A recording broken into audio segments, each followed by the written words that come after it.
এই যে ন্যাটোর কাছ থেকে যে তারা এগিয়ে যাচ্ছে, এর মাঝখানে তো একটা গ্যাপ তৈরি হয়েছে।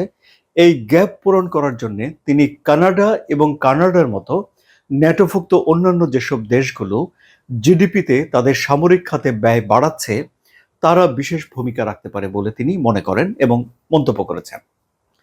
কেন কানাডা ভূমিকা রাখতে পারে? কারণ কানাডা তার এই জিডিপির ৫% সামরিক খাতে ব্যয় করার একটা সিদ্ধান্ত নিয়েছে এবং ডোনাল্ড ট্রাম্প চান যে ন্যাটোভুক্ত দেশগুলো যেন তাদের ব্যয় সামরিক খাতে বাড়ায়। ফলে যেখানে টাকা খরচ হবে সেখানে প্রচলিত অস্ত্র সংগ্রহ করার পাশাপাশি উদ্ভাবনী অস্ত্র সংগ্রহ করা বা নতুন অস্ত্র তৈরি করার জন্য বিনিয়োগ করা সহজ। কারণ এই দেশগুলো তো অলরেডি বাজেট করেছে, অতিরিক্ত টাকা সামরিক খাতে ব্যয় করেছে। ফলে এটি দিয়ে দুটো কামান, ৩টি মিসাইল কিংবা আকাশ প্রতিরক্ষা ব্যবস্থা না কিনে আরো উন্নততর অস্ত্র তৈরি করার গবেষণায় এবং অস্ত্র তৈরি করার জন্য এই টাকাটা বরাদ্দ করা তাদের জন্য সহজ হবে।